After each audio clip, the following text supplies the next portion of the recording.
Assalamualaikum warahmatullahi wabarakatuh. Halo teman-teman semuanya. Pada video kali ini, kami dari kelompok 1A Indralaya akan membahas materi biokimia 2 yang berjudul asam nukleat. Sebelumnya, yuk kita kenalan dulu dengan anggota kelompok 1A Indralaya. Ada Nabila Andelia, Disa Yunita, dan Fiona Sisilia. Selamat menyaksikan. Tujuan: mahasiswa mampu menunjukkan sikap tanggung jawab untuk memahami asam nukleat. Materi singkat: asam deoksiribonukleat atau DNA adalah polimer nukleotida yang mengandung informasi genetik. Pada molekul DNA mengandung instruksi suatu organisme seperti untuk sintesis protein, pertumbuhan sel, dan bereproduksi. Asam deoksiribonukleat pertama kali diamati oleh seorang ahli biokimia Jerman bernama Friedrich Mischer pada tahun 1869. Meskipun hanya sedikit orang yang menyadarinya, tahun 1869 adalah tahun yang penting dalam penelitian genetik, karena tahun itu adalah tahun di mana Friedrich Mischer pertama kali mengidentifikasi apa yang disebutnya nuklein di dalam inti sel darah putih manusia. Istilah nuklein kemudian diubah menjadi asam nukleat dan akhirnya menjadi asam deoksiribonukleat atau DNA. DNA terdiri dari molekul yang disebut nukleotida. Setiap nukleotida mengandung gugus fosfat, gugus gula, dan basa nitrogen. 4 jenis basa nitrogen adalah adenin, timin, guanin, dan sitosin. DNA terdiri atas 2 rantai polinukleotida yang saling berpilin atau double helix. Double helix atau 2 pita yang berpilin saling terikat melalui ikatan hidrogen di antara masing-masing pasangan basanya. Keadaan saling berpasangan bagi DNA merupakan inti kapasitas untuk replikasi diri. Prosedur proyek 1. Carilah materi asam nukleat dari berbagai sumber. 2. Baca dan pahami materi tersebut. 3. Tentukan objek yang akan digunakan.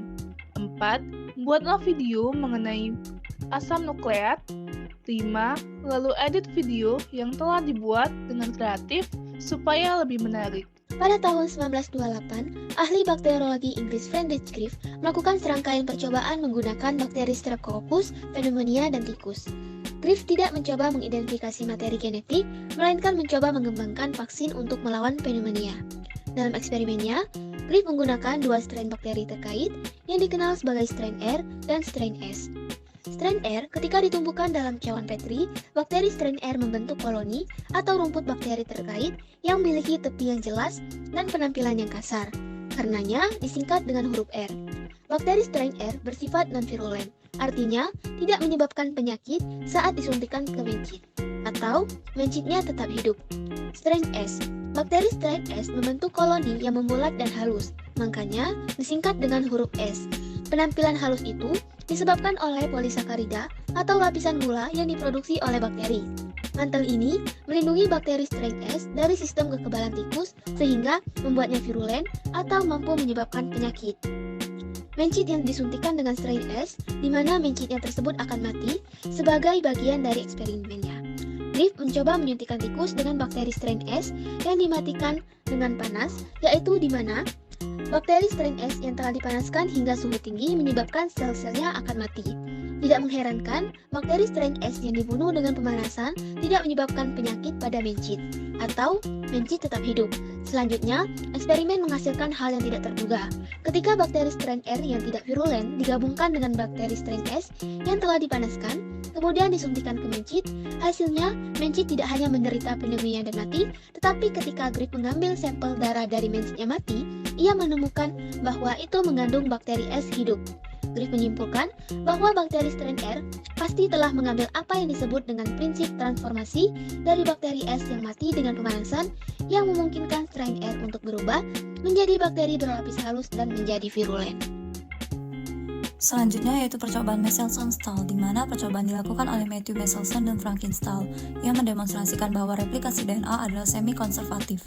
Replikasi semi-konservatif berarti bahwa bila ulir DNA yang beruntai ganda direplikasi, setiap dari kedua ulir DNA yang beruntai ganda tersebut terdiri dari satu untai yang berasal dari ulir awal, dan satu untai lagi berasal dari sintesis baru.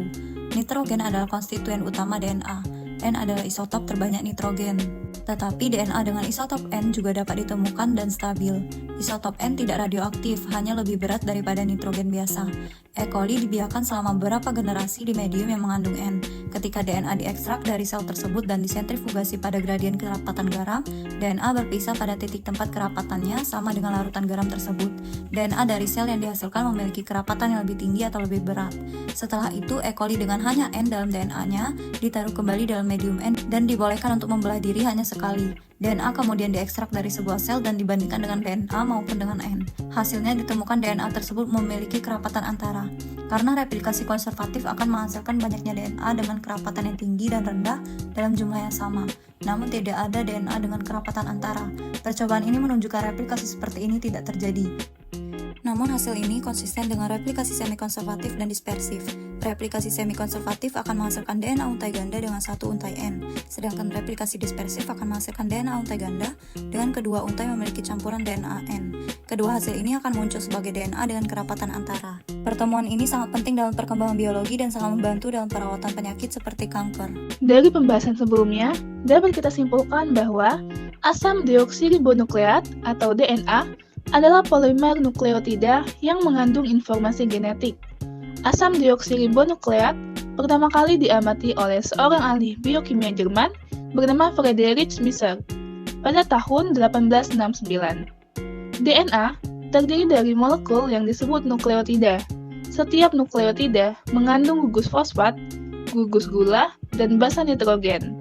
Griffith melakukan percobaan tersebut untuk menunjukkan bahwa transformasi bakteri dapat terjadi. Pada saat itu, belum diketahui bahwa DNA adalah bahan genetik. Sekian video dari kami, semoga bermanfaat, dan terima kasih sudah menonton. Kami akhiri, wassalamualaikum warahmatullahi wabarakatuh.